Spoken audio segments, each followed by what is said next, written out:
Radio Mattoli 90.4 കേൾക്കൂ, ആസ്വദിക്കൂ, അറിവ് നേടൂ. റേഡിയോ മാറ്റിലി, മാറ്റത്തിന്റെ ശംഖുലി. അറിവിന്റെ പടവുകൾ. തനതായ ഗവേഷണത്തിലൂടെ വൈജ്ഞാനിക ലോകത്തിന് പുതിയ പടവുകൾ തീർത്തവർ. നിർവഹണം പ്രജിഷ രാജേഷ്. എല്ലാ പ്രിയ ശ്രോതാക്കൾക്കും നമസ്കാരം. അറിവിന്റെ പടവുകൾ എന്ന പരിപാടിയിലേക്ക് സ്വാഗതം. നമ്മുടെ മണ്ണിലും പ്രകൃതിയിലും ഒളിഞ്ഞിരിക്കുന്ന വിസ്മയങ്ങളെക്കുറിച്ച് നമ്മൾ എത്രത്തോളം ബോധവാന്മാരാണ്? പലപ്പോഴും നമ്മൾ കാണാതെ പോകുന്ന, എന്നാൽ പ്രകൃതിയുടെ സന്തുലിതാവസ്ഥയിൽ വലിയ പങ്കുവഹിക്കുന്ന ജീവിവർഗങ്ങളെക്കുറിച്ചുള്ള പഠനങ്ങൾ മനുഷ്യരാശിക്ക് എന്നും പുതിയ അറിവുകളാണ് സമ്മാനിക്കുന്നത്.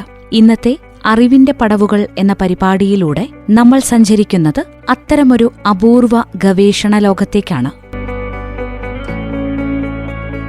വയനാട് ജില്ലയിലെ പത്രവിരകളുടെ സാന്നിധ്യത്തെക്കുറിച്ചും അവയുടെ സവിശേഷതകളെക്കുറിച്ചും ആഴത്തിൽ പഠനം നടത്തിയ ഒരു വ്യക്തിയാണ് ഇന്ന് നമ്മോടൊപ്പം ഉള്ളത്. വെള്ളമുണ്ട സ്വദേശിയും Mananthavady Marymatha arts and science കോളേജിലെ ജന്തുശാസ്ത്ര വിഭാഗം അധ്യാപികയുമായ ഡോക്ടർ ഷെറിൻ ചാക്കോ. പ്രകൃതിയും ശാസ്ത്രവും കൈകോർക്കുന്ന തന്റെ ഗവേഷണ വിശേഷങ്ങളും അനുഭവങ്ങളും നമുക്ക് കേൾക്കാം.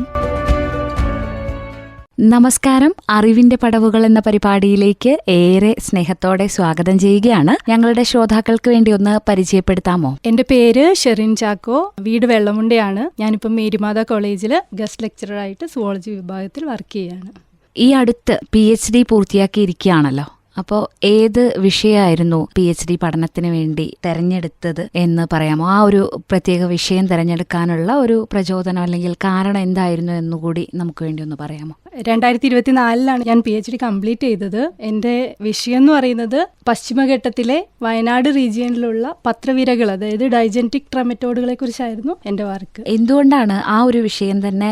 ജന്തുശാസ്ത്രമാണല്ലോ പഠിച്ചിരുന്നത്. അപ്പോൾ എന്തുകൊണ്ടാണ് ആ ഒരു വിഷയം തിരഞ്ഞെടുക്കാനുണ്ടായ ഒരു കാരണം, ഈ ഒരു പ്രത്യേക വിഷയത്തോടൊരു താല്പര്യം തോന്നിയത്? നമുക്കറിയാം, പരാന്നജീവികൾ അല്ലെങ്കിൽ പാരസൈറ്റ്സ് എന്ന് പറയുന്നത് പ്രകൃതിയിൽ വളരെ കൗതുകകരമായും അതേസമയം വളരെ പ്രാധാന്യമുള്ളതുമായിട്ടുള്ള ജീവി വിഭാഗമാണ്. ഒരു ജീവിയുടെ ശരീരത്തിനുള്ളിലും പുറത്തുമായിട്ട് ജീവിച്ച് അവയിൽ നിന്ന് ഭക്ഷണവും സംരക്ഷണവും ഒക്കെ നേടി ജീവിക്കുന്ന ഒരു വിഭാഗം ജീവികളാണ് പാരസൈറ്റ്സ് എന്ന് പറയുന്നത്. ഇത് സാധാരണയായിട്ട് നമ്മൾ കാണുന്ന ചെറിയ ജീവികളിൽ തുടങ്ങി മനുഷ്യർ വരെയുള്ള എല്ലാ ജീവജാലങ്ങളിലും ഈ പറയുന്ന പാരസൈറ്റ്സിനെ നമുക്ക് കാണാൻ സാധിക്കും. അപ്പോൾ സാധാരണയായിട്ട് പരാന്നജീവികളെ നമ്മുടെ രോഗങ്ങളുമായി മാത്രം ബന്ധപ്പെടുത്തിയാണ് നമ്മൾ അവയെ കാണാറുള്ളത്. പക്ഷെ പരിസ്ഥിതിയിൽ ഇവയ്ക്ക് വളരെ വലിയ പങ്കുണ്ട്. ഒരു ഇക്കോസിസ്റ്റത്തിലെ ജീവികളുടെ എണ്ണം നിയന്ത്രിക്കുന്നതിലും അതുപോലെ തന്നെ ഭക്ഷ്യശൃംഖലയിലെ സമതുലിതാവസ്ഥ നിലനിർത്തുന്നതിലുമെല്ലാം പാരസൈറ്റ്സിന് വലിയ പങ്കുണ്ട്. ചില പാരസൈറ്റ്സ് മനുഷ്യരിലും മൃഗങ്ങളിലും എല്ലാം രോഗങ്ങൾ ഉണ്ടാക്കാൻ കാരണമാകുമ്പോൾ ചിലത് പരിസ്ഥിതിയുടെ ആരോഗ്യനില സംരക്ഷിക്കുന്നവരായിട്ട് പ്രവർത്തിക്കുന്നുണ്ട്. അപ്പം ഇന്ന് പാരസിറ്റോളജി എന്ന് പറയുന്ന ഒരു ശാസ്ത്രശാഖ ആരോഗ്യരംഗത്തും അതുപോലെ തന്നെ പരിസ്ഥിതി പഠനങ്ങളിലും വൈൽഡ് ലൈഫ് കൺസർവേഷൻ മേഖലയിലുമെല്ലാം വളരെയധികം പ്രാധാന്യമുള്ളതാണ്. പിന്നെ പാരസിറ്റോളജി എന്ന് പറയുന്ന ഒരു വിഷയം എനിക്ക് വളരെ ഇഷ്ടമാണ്. ഫെലോഷിപ്പ് ഒക്കെ കിട്ടി PhD ചെയ്യണമെന്നൊരു ആഗ്രഹം കണ്ണൂർ യൂണിവേഴ്സിറ്റി ക്യാമ്പസിലെ അന്നത്തെ ക്യാമ്പസ് ഡയറക്ടറും അതുപോലെ തന്നെ ഡിപ്പാർട്ട്മെന്റ് ഹെഡുമായിട്ടുള്ള പ്രസാദൻ സാറുമായിട്ട് പങ്കുവെച്ച സമയത്ത് സാറാണ് ഡൈജീനിയൻ ട്രമറ്റോഡ്സിനെ കുറിച്ച് അല്ലെങ്കിൽ പത്രവിരകളെ കുറിച്ച് കൂടുതൽ കാര്യങ്ങൾ പറഞ്ഞു തന്നിട്ടുള്ളത്. ഈ പത്രവിരകളുടെ ലാർവാഘട്ടമായ മെറ്റാസെർക്കേരിയെ കുറിച്ചുള്ള പഠനങ്ങൾ വയനാട്ടിൽ വളരെ കുറവാണെന്നും അതുപോലെ തന്നെ പത്രവിരകളുടെ ജീവിതചക്രത്തിൽ വ്യത്യസ്ത തരം ഹോസ്റ്റുകളുമായി ബന്ധപ്പെട്ട് കിടക്കുന്നതിനാൽ മെറ്റാസെർക്കേറിയ എന്ന് പറയുന്ന ഒരു സ്റ്റേജ് പഠിക്കുന്നത് പരിസ്ഥിതിയായിട്ടുള്ള ബന്ധവും അതുപോലെ രോഗവ്യാപന സാധ്യതകളും ജീവികളുടെ പരിണാമ ബന്ധങ്ങളൊക്കെ കൂടുതൽ നമുക്ക് മനസ്സിലാക്കാൻ സഹായിക്കും തുടങ്ങിയ കാര്യങ്ങളൊക്കെ സാറ് പറഞ്ഞു തന്നിട്ടുണ്ടായിരുന്നു. പിന്നെ നമുക്കറിയുന്ന ഒരു കാര്യമാണ്, വയനാട് എന്ന് പറയുന്നത് പശ്ചിമഘട്ടത്തിന്റെ ഒരു ഭാഗമാണ്, ജൈവവൈവിധ്യം നിറഞ്ഞ ഒരു ഏരിയയാണ്. പക്ഷെ ഇവിടെ ഈ പറയുന്ന ജൈവസമ്പത്തിനെ കുറിച്ചുള്ള പഠനങ്ങൾ, ആഴത്തിലുള്ള പഠനങ്ങൾ വളരെ കുറവാണ്. അപ്പം ഈ കാര്യങ്ങളെല്ലാം ഈ ഒരു വിഷയം തിരഞ്ഞെടുക്കാൻ വേണ്ടിയിട്ട് എനിക്ക് പ്രചോദനമായിട്ടുണ്ട്. ഈ ഒരു ഗവേഷണത്തിന്റെ ഈ ഒരു വിഷയത്തെക്കുറിച്ച് വളരെ പ്രാധാന്യമുള്ള ഒരു വിഷയമാണല്ലോ. അപ്പോൾ ഞങ്ങൾ സാധാരണക്കാർക്ക് മനസ്സിലാകുന്ന രീതിയിൽ ഈ ഒരു വിഷയത്തിന്റെ പ്രാധാന്യം ഒന്ന് മനസ്സിലാക്കി തരാമോ? എന്റെ ഗവേഷണം പശ്ചിമഘട്ടത്തിലെ ഡൈജീനിയൻ ട്രെമറ്റോഡുകൾ അല്ലെങ്കിൽ പത്രവിരകളുടെ ലാർവാഘട്ടമായ മെറ്റാസെർക്കേറിയെ കുറിച്ചായിരുന്നു. ഡൈജീനിയൻ ട്രെമറ്റോഡ്സുകളുടെ ജീവിതചക്രം എന്ന് പറയുന്നത് വളരെ സങ്കീർണമായിട്ടുള്ളതാണ്. അതായത് ഒരു ഒറ്റ ജീവിയിൽ അല്ല അവരുടെ ജീവിതചക്രം പൂർത്തിയാകുന്നത്, പല ഹോസ്റ്റുകളിലൂടെ വളർന്ന് ജീവിതചക്രം പൂർത്തിയാക്കുകയാണ് ചെയ്യുന്നത്. സാധാരണയായിട്ട് ഒരു ട്രെമറ്റോഡിന്റെ ജീവിതചക്രത്തിൽ 3-4 ഹോസ്റ്റുകളെ കാണാം. അതുപോലെ തന്നെ അവരുടെ ലൈഫിൽ ഈ ഒരു ജീവിതചക്രത്തിൽ ഒരു 6-7 ലാർവൽ സ്റ്റേജസും കാണാം. അത് ഈ പല ഹോസ്റ്റുകളിലൂടെ ആണ് കംപ്ലീറ്റ് ചെയ്യുന്നത്. ട്രെമറ്റോഡുകളുടെ ജീവിതചക്രം ആരംഭിക്കുന്നത് പ്രായപൂർത്തിയായ ട്രെമറ്റോഡ് അവയുടെ മേജർ ഹോസ്റ്റായ ഡെഫിനിറ്റീവ് ഹോസ്റ്റായ വെർട്ടബ്രേറ്റ്സിന്റെ ശരീരത്തിൽ മുട്ടയിടുന്നതോടുകൂടിയാണ്. ഈ ഡെഫിനിറ്റീവ് ഹോസ്റ്റ് എന്ന് പറയുന്നത് നോർമലി വെർട്ടബ്രേറ്റ്സ് ആണ്. മീനുകളോ തവളകള് അതുപോലെ തന്നെ പലതരത്തിലുള്ള പക്ഷികള് അല്ലെങ്കിൽ പല സസ്തനികള് അല്ലെങ്കിൽ മനുഷ്യരൊക്കെ ഈ ഒരു ഇതിന്റെ ഡെഫിനിറ്റീവ് ഹോസ്റ്റായിട്ട് ആക്ട് ചെയ്യുന്നുണ്ട്.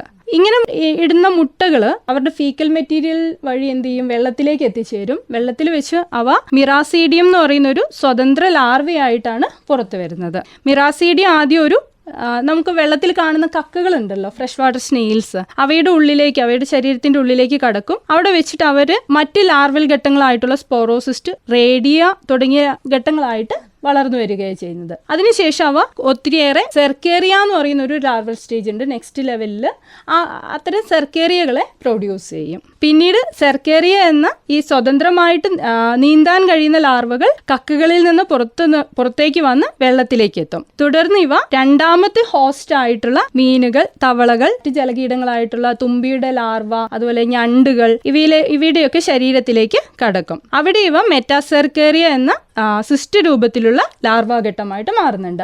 ഈ മെറ്റാസെർക്കേറിയൽ സ്റ്റേജ് ആയിരുന്നു എന്റെ പ്രധാന വിഷയം എന്ന് പറയുന്നത്. മെറ്റാസെർക്കേറിയ ഘട്ടം എന്ന് പറയുന്നത് വളരെ പ്രധാനപ്പെട്ടതാണ്. അതിന്റെ കാരണം ഈ ഘട്ടമാണ് അടുത്ത ഹോസ്റ്റിലേക്ക് രോഗബാധ ഉണ്ടാക്കാൻ കാരണം, അല്ലെങ്കിൽ ഇൻഫെക്റ്റീവ് ഹോസ്റ്റ് എന്ന് പറയുന്നത്. രണ്ടാമത്തെ ഹോസ്റ്റിനെ ഭക്ഷിക്കുന്ന പക്ഷികളിലേക്കോ മൃഗങ്ങളിലേക്കോ ആണ് പിന്നീട് ഈ മെറ്റാസെർക്കേറിയ എത്തുന്നത്. അവിടെ വെച്ചാണ് ഇവർ അഡൽട്ട് ട്രെമറ്റോഡ്സ് ആയിട്ട് മാറുന്നത്, അല്ലെങ്കിൽ അഡൽട്ട് ആയിട്ടുള്ള പത്രവിരകളായിട്ട് മാറുന്നത്. അങ്ങനെയാണ് അവരുടെ ആ ഒരു ജീവിതചക്രം കംപ്ലീറ്റ് ചെയ്യുന്നത്.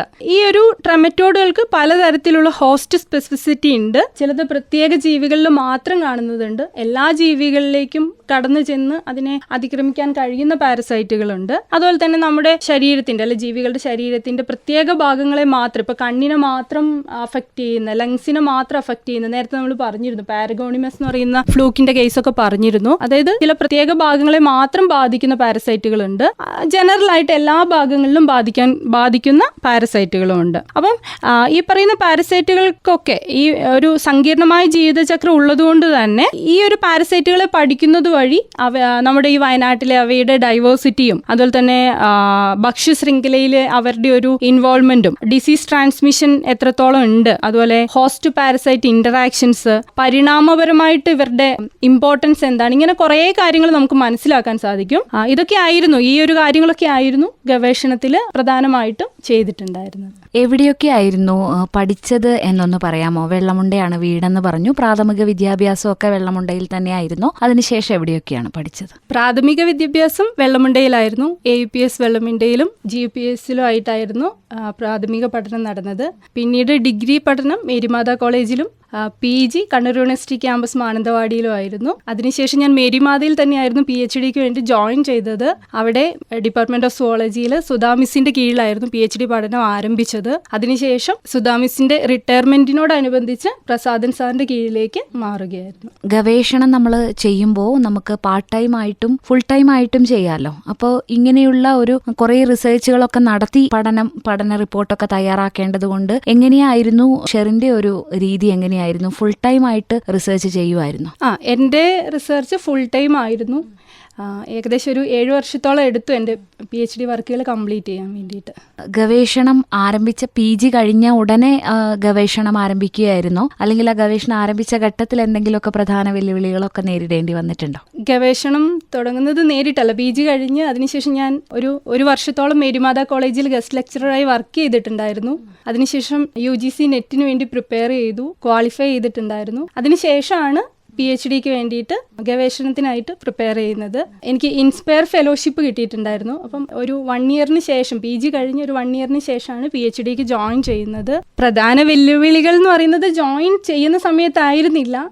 എൻ്റെ ഒരു PhDയുടെ കാലയളവ് എന്ന് പറയുന്നത് 2017 to 2024 ആയിരുന്നു. അപ്പം നമുക്കറിയാം എല്ലാ ലോകത്തിലും മൊത്തം എല്ലാ ആളുകളും നേരിട്ട വെല്ലുവിളി എന്ന് പറയുന്നത് കൊറോണയായിരുന്നു. അതുപോലെ തന്നെ വയനാടിനെ സംബന്ധിച്ച് പ്രളയവും. അപ്പം ഈ 2 കാര്യങ്ങൾ എൻ്റെ PhDയുടെ ടൈമിൽ ഒരു വെല്ലുവിളിയായിട്ട് നിന്ന 2 കാര്യങ്ങളായിരുന്നു. കൊറോണയുടെ ടൈമിൽ ലോക്ക്ഡൗൺ ഒക്കെ വന്ന സമയത്ത് ഫീൽഡ് സ്റ്റഡീസ് ഒക്കെ കുറച്ച് ബുദ്ധിമുട്ടായിരുന്നു, യാത്ര ചെയ്യുന്നത് ബുദ്ധിമുട്ടായിരുന്നു. അതുപോലെ തന്നെ പ്രളയത്തിൻ്റെ സമയത്ത് ജലജീവികളെ ആയിരുന്നു കളക്ട് ചെയ്യാനുണ്ടായിരുന്നത്. അതുകൊണ്ട് തന്നെ പ്രളയത്തിന് ശേഷം ഈ പറയുന്ന തവളകളും മീനുകളെയൊക്കെ കളക്ട് ചെയ്യാന്നുള്ളതിൻ്റെ ചെറിയ ബുദ്ധിമുട്ടുകളുണ്ടായിരുന്നു. 5 വർഷം 7 വർഷം ചിലരൊക്കെ അതിനു മുമ്പേ ഒക്കെ ആയിട്ടാണല്ലോ ഗവേഷണം പൂർത്തിയാക്കാറുള്ളത്. അപ്പൊ 7 വർഷം നീണ്ടൊരു പഠനമായിരുന്നു ഷെറിനെ സംബന്ധിച്ചിടത്തോളം. എങ്ങനെയാണ് ഈ ഒരു 7 വർഷവും ഈ ഗവേഷണത്തോടുള്ള ഒരു താല്പര്യം നിലനിർത്തി, ക്ഷമയൊക്കെ നിലനിർത്താൻ എങ്ങനെയാണ് സാധിച്ചത്? ഗവേഷണം എന്ന് പറയുന്നത് ദീർഘമായിട്ടുള്ള ഒരു പ്രോസസ്സ് തന്നെയാണ്. നമുക്ക് എപ്പോഴും നമ്മൾ പ്രതീക്ഷിക്കുന്നത് പോലെയുള്ളൊരു റിസൾട്ട് കിട്ടിക്കൊള്ളണമെന്നില്ല. പക്ഷേ ഇതൊരു കാത്തിരിപ്പും അതുപോലെ നമുക്ക് കിട്ടുന്ന ചെറിയ ചെറിയ കാര്യങ്ങൾ ഒരു പ്രചോദനമായി ഉൾക്കൊണ്ട് മുന്നോട്ട് പോവുക എന്നുള്ളതുമാണ്. അപ്പം എന്നെ സംബന്ധിച്ച് 7 വർഷം എന്ന് പറഞ്ഞത് നേരത്തെ പറഞ്ഞതുപോലെ പ്രളയവും കൊറോണയൊക്കെ ഒരു വിഷയമായിരുന്നല്ലോ. പക്ഷേ ആ സമയത്ത് പോലും നമുക്ക് വർക്ക് ചെയ്യാൻ സാധിച്ചിട്ടുണ്ട്. പല രീതിയിലും നമ്മുടെ പേപ്പർ പബ്ലിക്കേഷൻസായും ആ രീതിയിലുള്ള വർക്കുകളൊക്കെ നടന്നിട്ടുണ്ട്. അതിൻ്റെ പ്രധാനപ്പെട്ട ഒരു റീസൺ എന്ന് പറയുന്നത് നമുക്ക് കിട്ടിയിട്ടുള്ള പ്രചോദനം നമ്മുടെ ഗൈഡിൽ നിന്ന് കിട്ടുന്ന പ്രചോദനമാണ്. സാറ് നല്ല സപ്പോർട്ടായിരുന്നു. അപ്പോൾ സാറ് അത്രയൊരു സപ്പോർട്ട് ചെയ്തതുകൊണ്ടാണ് ഈ പറയുന്ന ഒരു ലോങ് പീരീഡ് കംപ്ലീറ്റ് നമുക്ക് നന്നായിട്ട് അതായത് ഒരു ഫ്രൂട്ട്ഫുൾ ആയിട്ട് യൂസ് ചെയ്യാൻ പറ്റിയിട്ടുള്ളത്. അപ്പൊ ഗവേഷണത്തിൽ വെല്ലുവിളിയായിട്ട് വന്നത് കോവിഡും അതുപോലെ പ്രളയവും ഒക്കെയാണ് എന്ന് പറഞ്ഞു. അപ്പൊ ആ വെല്ലുവിളികളൊക്കെ അതിജീവിച്ച് പിന്നെ വിവരശേഖരണത്തിന് വേണ്ടിയിട്ടും പഠനത്തിനും ഒക്കെ ആയിട്ട് ഒരുപാട് യാത്രകളൊക്കെ നടത്തിയിട്ടുണ്ടാവുമല്ലോ. അപ്പോൾ നേരത്തെ പറഞ്ഞു നമുക്ക് മനസ്സിനിണങ്ങിയ ഒരു ഗൈഡിനെ നമ്മൾക്ക് ലഭിച്ചാൽ തന്നെ PhD യാത്ര എന്ന് പറയുന്നത് സുഖകരമാകുമെന്ന് ഇതിനു മുമ്പുള്ള ആളുകളും നമ്മളോട് പറഞ്ഞിട്ടുണ്ട്. അപ്പോൾ സാറിനോടൊപ്പം നടത്തിയ യാത്രകളെ കുറിച്ച്, വിവരശേഖരണം നടത്തിയതിനെ കുറിച്ചൊക്കെ ഒന്ന് പറയാം. ഫീൽഡ് സ്റ്റഡീസ് PhD ആ പീരീഡിൽ ഏറ്റവും നല്ലൊരു അനുഭവമായിരുന്നു. പുതിയ ആളുകളെ കാണാനും അതുപോലെ പുതിയ സ്ഥലങ്ങൾ സന്ദർശിക്കാനൊക്കെ സാധിച്ചിട്ടുണ്ടായിരുന്നു. എന്നുവെച്ചാൽ നമുക്ക് വയനാടിൻ്റെ എല്ലാ ഭാഗങ്ങളിൽ നിന്നുള്ള ജലാശയങ്ങളിൽ നിന്നുള്ള ജലജീവികളെ കളക്ട് ചെയ്തിട്ടായിരുന്നു എൻ്റെ ഒരു പഠനം നടത്തിയത്. അതിൽ നിന്നായിരുന്നു എൻ്റെ ഈ പറയുന്ന പത്രവിരകളുടെ ലാർവാഘട്ടമായ മെറ്റാസെർക്കേറിയ ശേഖരിച്ചിട്ടുണ്ടായിരുന്നത്.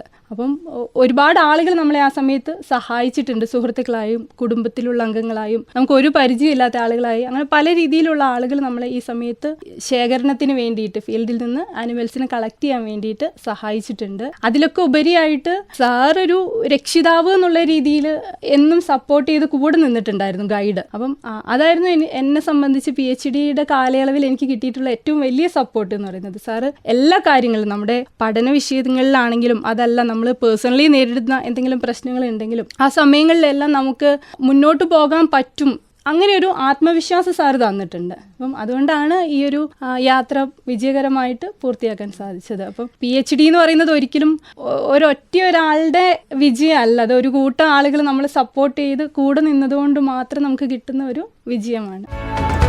വയനാടിന്റെ ജൈവവൈവിധ്യത്തെക്കുറിച്ചും നമ്മൾ അധികം ശ്രദ്ധിക്കാതെ പോകുന്ന പത്രവിരകളുടെ ലോകത്തെക്കുറിച്ചുമുള്ള ഡോക്ടർ ഷെറിൻ ചാക്കോയുടെ വാക്കുകൾ തീർച്ചയായും ചിന്തോദ്ദീപകമാണ്. ഈ ഗവേഷണ വിശേഷങ്ങൾ ഇവിടെ തീരുന്നില്ല. പത്രവിരകളെക്കുറിച്ചുള്ള കൂടുതൽ വിസ്മയകരമായ വിവരങ്ങളും ഗവേഷണ യാത്രയിലെ അനുഭവങ്ങളും പങ്കുവയ്ക്കുന്ന ഈ അഭിമുഖത്തിന്റെ 2ാം ഭാഗം നാളെ ഇതേ സമയം ശ്രോതാക്കൾക്ക് കേൾക്കാം. നന്ദി, നമസ്കാരം. അറിവിന്റെ പടവുകൾ. തനതായ ഗവേഷണത്തിലൂടെ വൈജ്ഞാനിക ലോകത്തിന് പുതിയ പടവുകൾ തീർത്തവർ. നിർവഹണം പ്രജിഷ രാജേഷ്.